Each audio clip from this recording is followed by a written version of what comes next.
Hello and welcome back with my guest kicking off season four. Kelly, we're kicking off season four. Kelly was in, I think, season three. And then we had I had some scheduling issues. And so here we are. It doesn't matter. We're making it work. I'm Weird. excited that she could be flexible with me with scheduling and stuff. That's all that matters. But welcome back to season four after much deliberation. I decided to launch another season, and I'm already feeling into season five. So there will be some momentum here this year with this LinkedIn Live, Your Bold Voice, welcoming another fascinating female who really takes hold of her bold confidence and teaches other women to do that as well. I'll get into a little bit more here in a minute of her formal bio, but I am now adding not just fascinating female, but we are now starting to have a few smart men as well on this show. And there's always space for men, as long as the men are not just standing up and giving us their chairs, but they're side by side supporting us and pulling these together. I'm just a big proponent of that. So as we are getting going here, and before I cite Kelly's bio, as you are logging in, we do not know you are here unless you type something into the comments. I see Wendy just did that. And hi, Wendy, and thank you for joining us. But as we get going, I will not be acknowledging and stopping and saying hi to everybody that is logging in. It's very disruptive. I want to focus on Kelly and focus on this show and the content that will be delivered. However, we'll go through at the end. If there's any questions, we will address those. So we won't leave you hanging. And of course, I always come back around on my LinkedIn page and make comments to everybody as well. So if you're logging in, we don't know that you are here unless you say hello, peace out, or something in the comments, whatever you do. But let's get going because we've got about good 45 minutes here. And I've been known to run over a little bit, but let's jump in. So Kelli Thompson is a leadership coach, author, speaker, who helps women leaders advance with clarity and confidence so they can make impact in rooms where decisions are made. She's the founder of the Clarity and Confidence Women's Leadership Program and author of Closing the Confidence Gap. And in her bio, there's parentheses, September 22nd. So I'm assuming. Yep. I'm sorry, not September 22nd, September 22. I'm assuming this September your book will be launched. Yes. Yes. All right. Yay. I'm excited. Congratulations. Thank you. I cannot wait to get my hands on that, Kelly, but I'm going to be demanding about it. I'm going to want a signed copy from you. Okay. I'll be typing you a signed copy, please, signed copy. But welcome. I'm so excited to have you here. Kelly and I were in a conference on a panel that I was moderating was that October? October. Yeah. October. And I just clicked with Kelly right away and I knew immediately she had to be on the show. So let's get going. Let's jump in. How do you show women to have more clarity and confidence? Because that confidence is important when we're taking up space in rooms. Oh my gosh. Okay. That's such a loaded question. Well, let me just tell you 3 easy steps. Okay. So actually there is no 3 easy steps. Yeah. When I work with women, and my audience, to be clear, is corporate women. Okay. So I do work with a handful of entrepreneurs here and there, but my typical client is who I was for many years, which is a corporate woman leader who sat in all-day meetings, usually in gray conference rooms with no windows, pre-COVID, right? And sat there and thought to themselves, oh, I have an idea. Ooh, I should speak up on that. Oh, I think I should, share this now. But like the voice in my head was always like, oh, you know what? You don't have enough experience to speak up about that, even though I'd worked there for like 10 years. Oh, you know what? You better kind of refine that idea a little bit more, because what if you say that and people think you're stupid? And I think I just really grew frustrated with the fact that I'd worked in male dominated industries, who had primarily male leadership, and we just mostly heard from men in the rooms. And so I had to learn my own strategies I didn't know what was imposter syndrome at the time. We didn't talk about that. I just knew that I felt doubt and I had this really loud inner critic talking all the time in my head. And so I kind of had to come up with my own strategies to feel more confident at work and in speaking up. And, a lot of it too was the fact that I was an introvert. And it took me a long time to kind of like think through and process things and go home. And then I'd have all my good ideas. Well, the meeting would be over and all the things. And so I also led corporate leadership training and development for years, which corporate leadership development training programs haven't changed very much. And so I saw what was happening in terms of corporate leadership development, and I saw what I needed and what my fellow women leaders needed to actually feel more confident and speak up. And it was not taught in corporate leadership development programs. So the long answer to your question, which is how do you help women? I discovered through my own personal journey, through my own colleagues' experiences, and now having coached and trained over 100, maybe getting close to 1,000 women, is, you know what, we really have to own our unique leadership skills. Not try to be more like a man, not try to be more masculine, not try to be more like our boss, but to own our unique talents and leadership skills. It really becomes almost an antidote to imposter syndrome. And then once we do that, it's really about trusting ourselves. I would say a big part of what I do with women is teaching them how to trust their intuition. Yeah. Like trusting your intuition is your competitive advantage as a leader. It knows the difference between your heck yes, your hell no, whether you say yes in the boardroom, whether you should say no. But we have to learn to trust that, because we've been taught in corporate America, oh, look at the deck, look at the PowerPoint, look at the spreadsheet, look at all the numbers. You know, we really need to trust ourselves. I do give them frameworks for speaking up. Okay, how do I speak up in a way at work that feels authentic to me, not to show up more like someone else, which just makes me end up looking awkward, right? I'm speaking from experience. And then how do we kind of combine all of that, you know, and really take small, brave next steps at work? So I definitely don't teach, hey, here's 3 easy tips to boost your confidence. We're really going to dig a little bit deeper and own what's unique about you, learn how to trust yourself and your intuition, really embrace those skills that you've been put into work. Yes, give you a framework to speak up, but let's move forward with confidence in taking those next steps. So I did say in the beginning of the show, we're going to hit like around 45 minutes. Ladies, all of you that are on there on the call today, and Kelli, no disrespect, I know you all have lives. We're going to be here for the whole day. I'm telling you right now.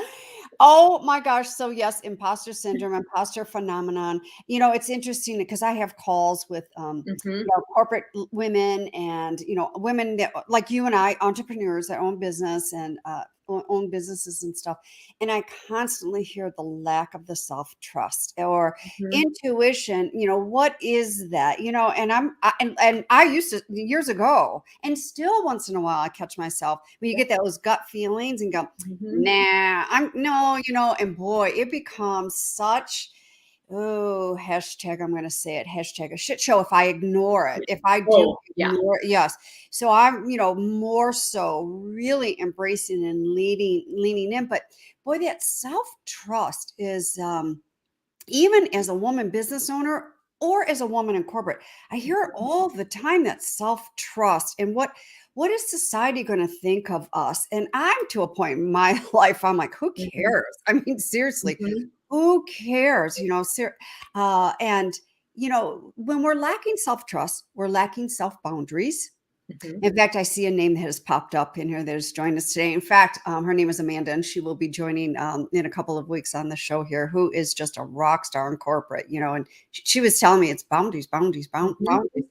The lack of self-trust, the self-boundaries, the self-worth, the self-confidence, and that all equals, it's like I'm doing a mathematic equation here, all equals self-esteem, which self-esteem is the self-estimate that we have of ourselves. And if we don't have a good self-estimate, which I was where you were, I think in a before life, it's been a long time, in corporate, sitting in male-dominated rooms going, I didn't dare speak up because, first of all, it was like a lion's den. And they were coming at me and doing everything to prevent myself from crying so I could get out of the meeting, get to the nearest bathroom.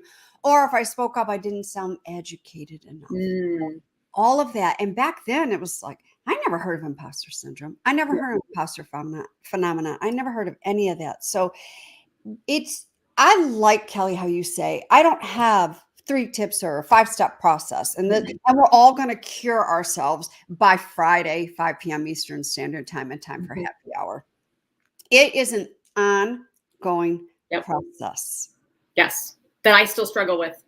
Oh, you and me both. I mean, and it's Mhm. muscle. I like to refer to it because my first business was a fitness business. It's a muscle. I mean, there could be Mhm. some days where we wake up and our muscle is strong, and then a week later we could lose a contract Mhm. or dealing with somebody with this pandemic we're in or aging parents, which is what Yep. I'm going through. And that could really play on that confidence. It could take a hiccup or a skip out of our steps, so to speak. Yeah. What I always tell women, because this is my own reality, tomorrow's or today's goals often becomes tomorrow's doubt and imposter syndrome. Like, let Mm. me give you an example. Always had a goal to write a book. Okay. I've wanted to do it since I was a little girl. I didn't know what it was going to be about. And now that I have this book written and I know that it's going to go out into the universe, I have a crap ton, like that's an actual measurement, by the way, of imposter syndrome, because now it's like all the fears and doubts are all coming back in. And I think, what I often tell, myself, I have to give myself this reminder, and my clients and other women, is that, you may feel a significant amount of doubt every time you stretch your comfort zone. Why? Because you're doing new things with new people in a new environment at a new level of exposure. And especially when I work with women who've been promoted high up into their organizations, they're just like, at what point is this going to go away? And I'm like, it's never going to go away. But, it's really learning to, notice it and being compassionate about it, recognizing that the feeling is normal. 70% of people feel imposter syndrome, and just giving it a name, like just really putting your hand over your heart and saying, okay, this feels like doubt, insecurity, tinge of excitement, right? Overwhelm. Really just naming those feelings and just recognizing how normal that is to the human experience can be Yes. really helpful to just kind of slow you down and get you present. And knowing that, this is what I need to reframe it, which is, this is what growth feels like. This is what pushing my growth edge and my comfort zone feels like. And for women in corporate, it's often making that first board presentation, going to their leader and asking for a raise, presenting their big idea at like an all hands company meeting where there's like 3,000 people there, right? There's always going to be opportunities for this to creep back in. It doesn't really ever go away, nor would I think I would ever want to work for a leader who never, ever, ever doubted themselves, right? I think we'd be having a whole different conversation if that were the case. So I Yeah. don't know if that's healthy or normal. Absolutely. This stuff never goes away. However, we want the tools to be able to manage it. It's like you said, and that's a lot of the stuff that I teach, with women stepping up and owning their bold voices. And I just went through it recently, last September.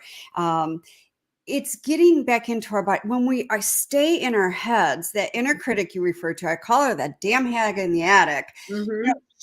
She blows up. It's olive oil with spinach to Popeye. I mean, she blows up. She gets bigger. We become more nervous and fearful and all that. When in fact, in our bodies, and I love how you put your hand over your chest or your heart and say, yeah, I've got some self-doubt here, but I'm also excited as Mm-hmm. well, because we can have excitement, butterflies in the stomach, and we can also be scared because we're stretching ourselves, Mm-hmm. which would be the flutter in the chest, and come together with the two sensations. And we can even have other sensations. It's all coming back into our bodies. We're a society of to stay out of our bodies, stay Yep. away from our bodies. And it's like you said in the beginning, to show up and act like a man, because men, well, I used to believe men are very successful, and I just think a lot of them don't have it going on. But it's a society. It's a society that's been created based around the strengths of men. And here us women are trying to fit into this. No wonder we don't feel good about ourselves, because it doesn't work. Yeah. And it's really showing up as our true, beautiful, vulnerable, transparent, and authentic self. And it's very scary for a lot of women to Mm-hmm. do this because of all the societal negative connotations that come along with that. Mm-hmm. I know I played that. I played that when I was in corporate many, many, many years ago. And Yeah. it's like, no more. I have a No. whole chapter on, the messages that we've all been told as women. And, some women hesitate, doubt themselves, lack confidence, feel they need to hide because they've been told that they were too direct, assertive, or bossy. And so there's an incredible amount of energy spent self-censoring. And that's exhausting. But on the flip side of that, the women who maybe have shown up in more, again, very stereotypical gender norms as women, sensitive, emotional, compassionate, thoughtful, caring. Also receive that because in the workplace, they're saying, oh, stop being so sensitive.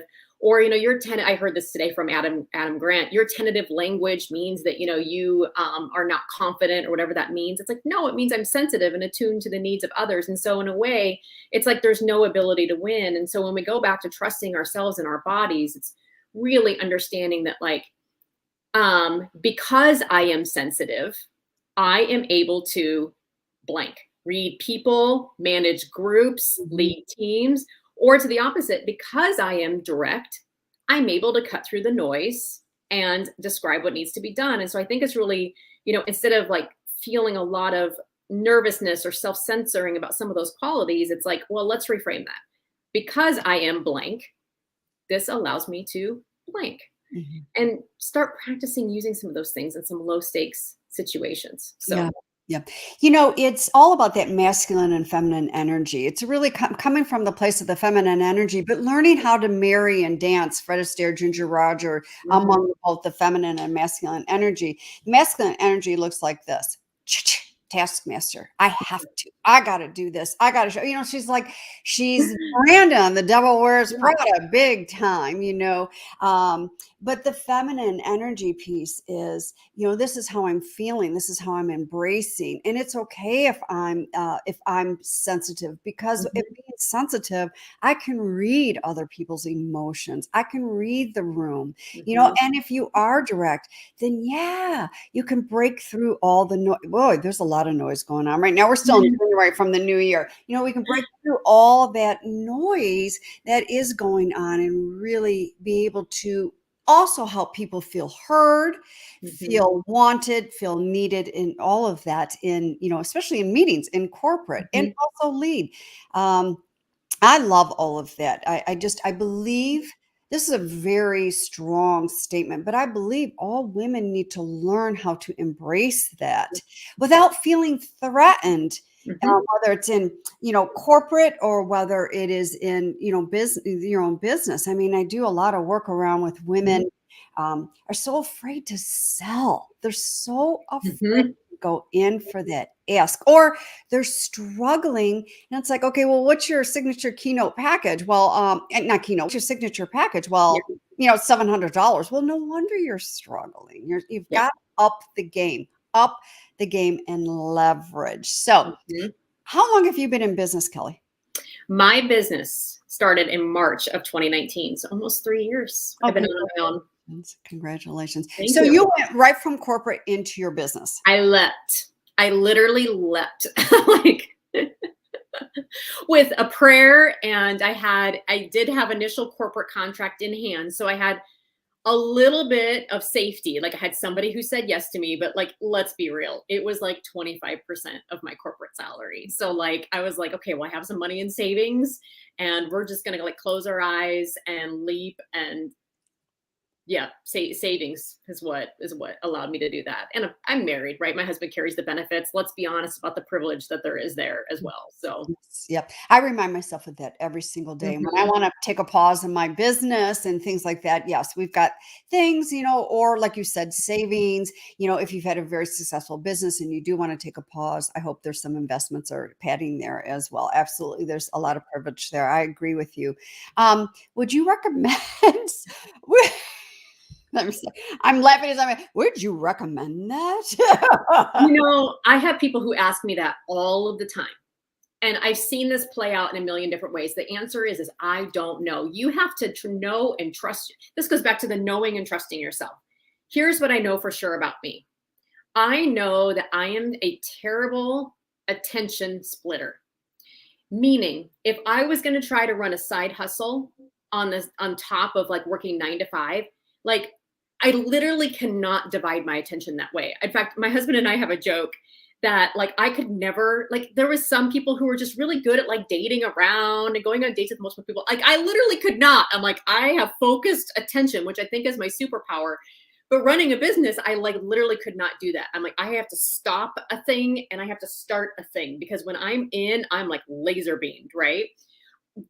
of course, that has its strengths and weaknesses, but that was the right choice for me because I knew that if I was out on my own with no safety net, having come from the sales world, I know you talk a lot about sales, I knew that I would be motivated to go all in on my business and focus. Now, I know many women who've had to teeter totter out. Like they'll kind of side hustle it for a little bit. They build a side hustle because they're comfortable in managing both. And so then once their side hustle gets to the point that it's, producing some decent income, they're saying, okay, I can actually now, quit my corporate job. And some of it is financial driven. And so whenever I talk with women who are interested, like, hey, Kelli, how'd you do that? I'm like, you really just kind of have to, one, know your working style, be very self-aware about your strengths, your weaknesses, your focus, your working style, your boundaries. That's the thing is like, I have very tight boundaries about how much time I'm willing to work. And so that's why I can't side hustle. Other people aren't like that. And then I also had to get very real about my financial situation. How much savings did I have in the bank? What money can I live off of? What's a good, better, best income? And so, those are just lots of just things you have to think about, and you really have to know yourself. Yeah. Yeah, What's going to set absolutely. you up for the right opportunity? Yes, absolutely. I agree with you. You really have to know yourself to Mhm, be able to take a leap like that. But you also do more with your coaching. You also help mhm, women if they're thinking about changing mhm. organizations or positions or whatever. I know that's another piece of your coaching. So, how do you, I mean, what do you do if a woman is hiring you and going, look, I'm this major exec, but I'm looking at stepping over here. Should I? Do I not? What do I do? What is all that about? Oh my gosh. Okay. So when women come to me who want a career change, because you're right, I do help women lead with more confidence in their current roles, right? As they're accelerating up, really building that presence. But yeah, I'd say about a half of my private clients right now, and even my group program clients are career changers because we're in the great resignation, right? Mm, Um, when women come to me, I'll give you an example and I won't say her name. I'm just going to call her Cindy. She came to me and she had a very high paying job in the pharmaceutical industry. On paper, right? These women's jobs look phenomenal, right? The pay, the benefits, the brand logo, all those sorts of things, and they're miserable. But at this point, they're usually so crispy with burnout and exhaustion, they don't even know what they want. They just know they got to get out. And I think there's just all of that, like just ambiguity and feelings and not knowing and overwhelm. And so like we literally have to start there. When I start with all my clients, we get very clear sometimes. Sometimes the smallest, bravest step is in our first session. We're like, let's talk about what you don't want. Sometimes they're so overwhelmed, they don't even know what they want. Okay, well, let's talk about what you don't want. And even just being able to sit down and being like, well, this is what I know I don't want. And then we usually have a conversation about their values. Because when they can identify what they don't want, it usually means because those things are violating their value system. And when they can get very clear about what their core values are, not only in their life, but in their work, they're like, oh my God, this is it. This is why I'm so burnt out, because I have this value of family and I don't have any family time. I have a value of creativity and I can't even be creative in my job, kind of like this exec was saying, because it's so heavily regulated. Like I can't even do anything, right? They might have a value of, like, one of hers was like congeniality and collaboration. And she was working for an organization that just didn't foster or, kind of enable that. And that was really grinding for how she wanted to work. And so, we usually are starting with, let's just figure out what your values are, because they give you really good discernment, not between right and wrong, but between what looks right. A lot of things are going to look right on paper and what is right for you. It helps you trust and validate your gut. And then we move into some other things, after we really do that values work, we really dig into what your unique talents are. And I have some exercises I run them through. Let's talk about what you've been put on this earth to do and find a job that fills those buckets. Mm-hmm. I do teach them how to read and scan their body and trust themselves so that when they're going through these interview processes and et cetera, they can learn to ask themselves questions. Does this align with my values? Does it allow me to use the skills that I'm best at every day? Is my body saying yes, like heck yes to this? Or is it going, no, it's not? And, then we do all the little things too. I help them with their resume to make sure their resume highlights the things that they want to be doing. We get their LinkedIn in tip-top shape so they can start getting noticed by recruiters, et cetera, et cetera. So we do all the kind of the nuts and bolts too. But we're really digging into, what do you want? What do you not want? What are your value systems? What are your unique talents? And how can you trust yourself in the process? Because what so many women tell me is, Kelli, what if I leave and it's worse? What if it's worse? Okay, well, we're going to teach you how to trust yourself so that you know how to make the right decision, so that you make the right next choice. So, I'm a big proponent. It's such a huge step like that to be taking, especially when you've built this amazing corporate career and that you do take that step. But and you have golden handcuffs, you're making a ton of money. You oh got my great gosh, those benefits. golden handcuffs are Mhm, been there, I've done that. And, mhm. I hear women still doing that they're suffocating in their jobs, but they're so attached to those golden handcuffs, and that what happens that Yeah, what happens if I really heard that loud and clear when you said it from your client. That really does feed that inner critic and that self-doubt that what mhm, happened. That's the spinach. That's the organic spinach there with the Popeye and olive oil yeah, and values. Oh my gosh.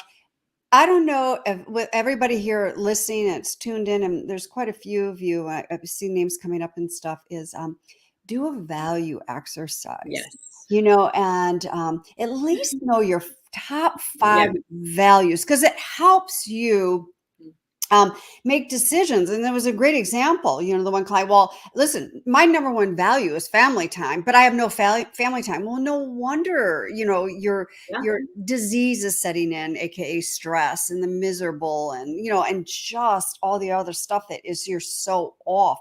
When we know those values, it's so much easier when to say yes, and it's so much more powerful when you say no, to mhm, check in and to make that next turn or the next steps or whatever those may yeah, be.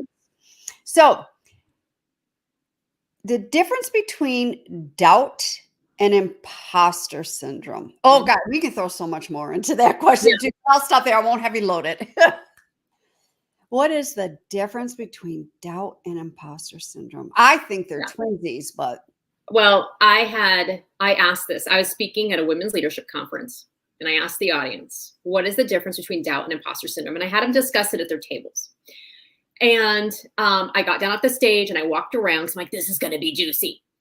And, took some answers from the audience. And one woman said, she goes, doubt is kind of just like a normal human emotion that we have when we're doing something new. It's nervousness. Imposter syndrome is self-sabotage. And there was like 200 women in that room and they all went, you could hear, you can hear the audible, like the, oh. And I can just tell that resonated because I'm like, yes, like doubt is a normal, healthy human emotion. It's a data point, right? Everybody experiences it. It's something that you feel when, like you're coming, even doing a live like this, you got a little bit of doubt. You're like, Kelli, yes, don't say anything yes. dumb, like make sure that, you're prepared and, people don't think you're crazy. Well, but imposter syndrome We for could be crazy on this show. It's can be okay. a little crazy. It's okay. Imposter syndrome for me, and even for my clients, because again, I'm not immune to this, is all actually, let me just tell you what imposter syndrome looks like for me right now. Imposter syndrome is writing this book and Mhm. knowing that I need to reach out to people to get little testimonials, blurbs, right? Like you see on the backs of books. And me self-rejecting myself, saying, oh, I don't know if I can ask that person. I don't know if I'm important enough. And so then you play a level smaller. It's pitching your book to get in front of audiences, right? To go and then go, oh, I don't know if I'm qualified or if this book is that good. So I better not, right? It's that self-rejection, that self-selecting out. It's that believing that I'm not qualified enough to be in the rooms. Or if people get my hands on this book, they're going to flip through it and go, who does she think she is? She's not qualified for any of this. This is trash. This is dumb, right? And then so then you play smaller in corporate. And in my own clients, I see imposter syndrome all of the time as women seeing jobs that they want to apply for. And they send me the job description, followed by, Kelli, oh my God, this is my dream job. This looks amazing. I would love this. But I only have done like 80% of the things in the job description. I don't know. I feel like I need to go get another certificate before I apply. That's imposter syndrome. It's like the act of, I love what she said, self-sabotage, playing smaller than we're capable of, and self-selecting out. When, honest to God, like I was in corporate HR for years, ran a HR department. Men do not think that way. And early on in my career, I coached men. They would send me a job description, or they would inquire about the job, be like, this looks awesome. Who do I need to talk to? How can you connect me?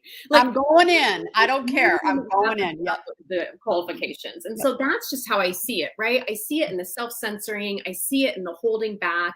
I see it in them justifying not asking for a certain salary because they didn't meet certain qualifications, when like men literally do not think this way. Now, men do get imposter syndrome. It shows up a little differently. That's probably a whole nother live, but that's how I see it. Doubt, normal, healthy, human emotion. All of us have it.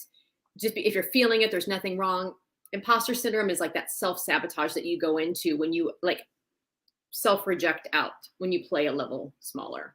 Yes, that's when we start shrinking down and go really nice and cute, like a little teeny tiny bunny, which my coach, I'll give a shout out that she does talk about the animal archetypes around how we shrink back. And I do use that in my coaching. I want to give her Alexia Vernon high credit on that one. But yeah, we get so cute and pretty, like that little cute little soft bunny. We self-sabotage big time, like, oh my gosh, look at my dream job.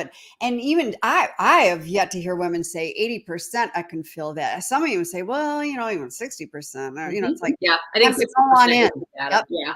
Time to go on in, because men don't look at it that way. And I'm not saying show up like a man, but it's really time to own ourselves and shoot for it. I mean, just jump on in and shoot for it and start pulling back on that self-sabotage. I can only imagine which I cannot wait to get my hands on your book, Kelli.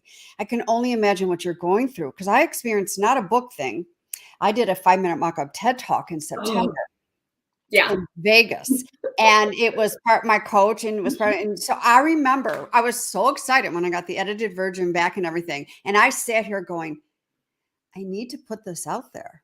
I have to put this out there because I mean, I've done all this work around this. I need to showcase this. I want you to know my palms were perspiring and getting clammy. I mean, I was excited to put it out there, but boy, I had some of that, that scarce-sighted stuff going on. And it's like, ooh, if I put it out there, what do they, ooh, and even leading up to that day in Vegas, I was like, I quit. I don't ever need to speak again. I don't need to go through. No. It's really getting grounded, putting that stake in the ground and moving forward on your terms, and not how everybody else is showing up. It's on our terms, with all those beautiful emotions and sensations in tow, because I'll tell you what, if they weren't in tow, I think I'd be a robot, and I don't want to be a robot. Exactly. 100%. Yes. Perfectly said. So we're about 33 minutes into the talk here. First of all, what do you have up your sleeves? Well, besides an arm and skin to stay warm in the state that you live in. Let's just talk about some things I'm working on this year. So of course the book, right? Closing the Confidence Gap. The subtitle I'm still working on with my publisher. We have a couple of ideas. That'll be coming up soon. It'll be available for pre-order probably in the April-May timeframe. I'll reveal the cover, which we're working on. Right now, it's through editing. So up my sleeve right now is my editing pen. When you write a book, people are like, oh, you just sit down and you write a book and then it goes. No, you sit down, you write the book, and then you edit it to death, like 6 rounds of edits. So that'll come out in like September, provided that the paper shortage doesn't make it longer. The other thing that I have up my sleeve right now is in March, my spring cohort of my Clarity and Confidence Corporate Women Leadership Program begins.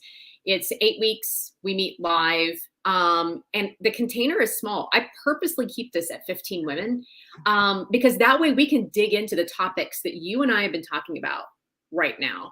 a lot of women come to this program for one or two reasons. One, they, like you said, they're thinking, is this really what I want to do? They want more clear, like career clarity. Others are like, no, I'm good about what I'm doing. I just, am about to get promoted, or I'm ready for my next promotion, or I just got promoted, and this the imposter syndrome is just killing me. Like, I want better frameworks for speaking up and leading with confidence and all those sorts of things. And so I'm working on that program right now and feeling that.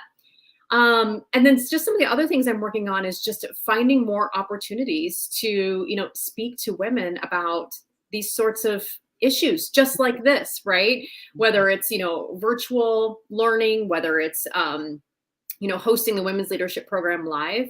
It's really just, providing that opportunity at any turn to talk with women about, like, yes, you are qualified to show up, to speak up, to do the things that you need to do. And whether that's in a group setting or you're working with me one-on-one, that's always my message. So.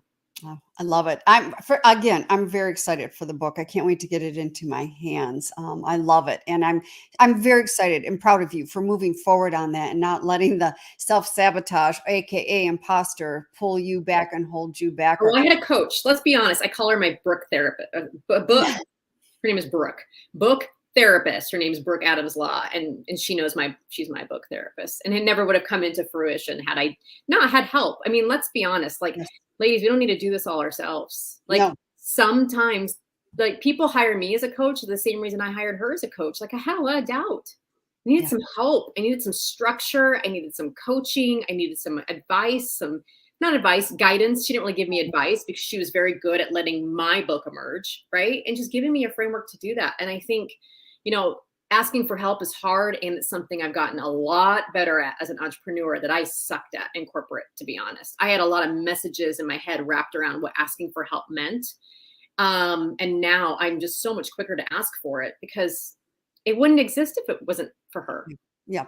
I'm a big proponent on, waving the white flag, SOS help, and asking for help a lot quicker and being very transparent about it, because I don't want to be sitting here spinning in that another year from now and then going into next year. And yes, as coaches, we have coaches so that we can stay up out of our own way to help us elevate our businesses so that in turn we can show up even stronger as coaches for our clients as well. That's all about that. I talk a lot about the self-investing to grow, which I would not do it any other way. I love investing in myself and in my business, and I'm talking more than just a manicure, pedicure, and I'm all about manicures and pedicures, but that investment of growing and keeping you accountable and not have to have the answers to everything and do it all. By the way, that would be another identity of the superwoman syndrome, and that cape always having to be perfect, and so we're going to handle it and do it all. That's a whole other LinkedIn Live around the superwoman cape. I always tell women too, and I have this in my book, there's actual data that shows that men get more formal leadership development and coaching opportunities at work. In fact, 22% more. Yes. So, women, like, I always tell them when they're investing in coaching with me, I'm like, have you asked your company to reimburse this? Because I'm pretty sure your male counterpart probably has. They get more opportunities for leadership coaching and development. And so it's really important to invest in yourself. And even if your company doesn't reimburse you, me personally, I can always tell you the development opportunities that I felt passionate about, that I was like, I really want this. I need this. You know what? I'm going to spend my own money on it. And when I decided to invest in myself, whether it be through education, getting a certificate, learning skills that help me do something better, or even hiring help like a coach, right? I mean, obviously it's my own money now. It always paid off.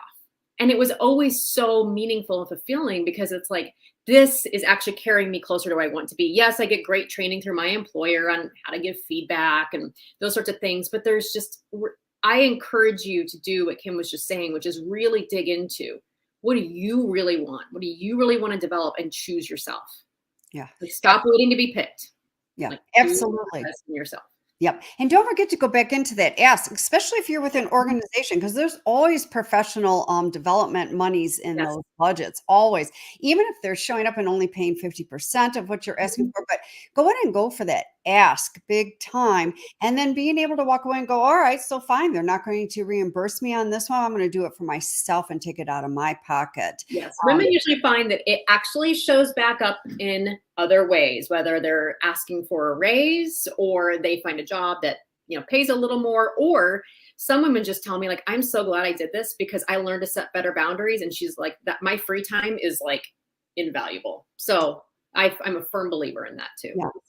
Yeah, that's talk about an edge of confidence, beautiful confidence of just saying that I deserve this. I'm going in for Mhm. this, and if I can't get this, I'm going to take care of it for myself. So that I mean that is some really self empowerment moves for a person. Where can everybody get in touch with you besides here on LinkedIn, of Yes. course? I do. I love LinkedIn. And you know what? If you've been listening to this and even if it's tonight, because if you're like me, you might be listening to this, whether it's live or on replay, and go, oh, I wonder what Kelli thinks about or does about, like, message me on LinkedIn. I will respond. And maybe with I love the little audio message feature too. So if you have questions, when you're laying in bed tonight, because that's when I think about my questions, right? Reach out to me here on LinkedIn. I'd love for you to visit my website. It's kellyraythompson.com. I'm Kelli with an I, Kelli, R-A-E, Thompson.com. And on my website, you can find out all sorts of information about my book. You can get on the wait list for like some of the freebies I'll be running, for pre-launch. You can find information about my women's leadership program, which starts March 29th. And then I'm always working with clients one-on-one. So there's information about my opportunities to work with me one-on-one and speaking as well. So yeah, LinkedIn, kellyraythompson.com. I'd love to hear from you. So feel free to reach out. Please reach out to Kelli. And if you're not already connected to her, get connected. And I see so many people showed up today. It was so beautiful. But I don't know if you saw Alyssa. No. Alyssa. Oh yeah. I'll have She to go. was like, hi to my Stevie women friends. Woohoo. Hi, And by the way, Alyssa. Alyssa, I'm coming after you, Alyssa. I'm coming after you to be a guest as well. So thanks, Alyssa, for showing up. And I want to thank everyone else too that was here. And just know within about 24 to 48 hours, depends upon my schedule, I will swing back around and make comments on my page. And Mhm. Kelli, I mean, feel free to do the same thing. You can always Yeah. jump in on the page and just, give a little bit of a something. But the golden nuggets that you brought to the show today. Here's my big, huge takeaway. We all have this, no Mhm. matter what. If we are C-suite, six-figure income business earner, Yep. whether we're just starting off, whether we're halfway, wherever, emerging leader, we all have this. And I think the most beautiful thing among this whole 45 minutes, the laying out of the difference between the doubt, because the doubt is real, It is. and imposter syndrome, the difference between the two. We all have the doubt. It's when we go into imposter syndrome, we play small, pull back. When I go into imposter syndrome, my perfectionism shows up. Yeah. My procrastination shows up. Yeah, procrastination, Mhm. perfectionism, and then I'm not good enough. Crap starts showing up with Yes. an imposter, and it's like, whoa, I hear it loud and clear. So, Mhm. Kelli, thank you so much for joining in and offering up so much stuff.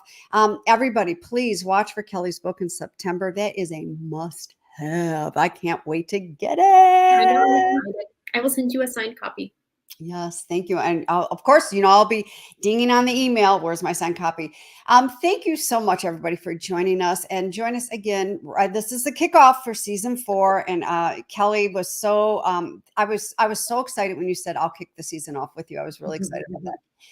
So join us. I'm extending the season from 6 to 9 episodes. So this season will be a little bit longer. Got a lot of phenomenal guests showing up, all fascinating females, really, truly owning their bold voice. And before I click end that broadcast, one last thing from Kelli.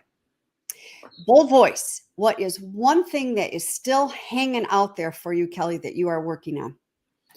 Ooh, that I am working on. I would say actually, this is ironic.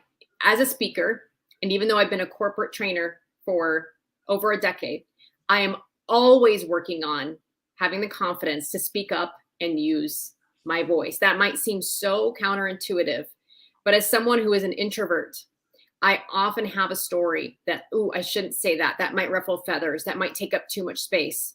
That is always, always the thing that I am always working on, is having the courage and the confidence to say what I really think and express how I really feel and ask for the things that I need.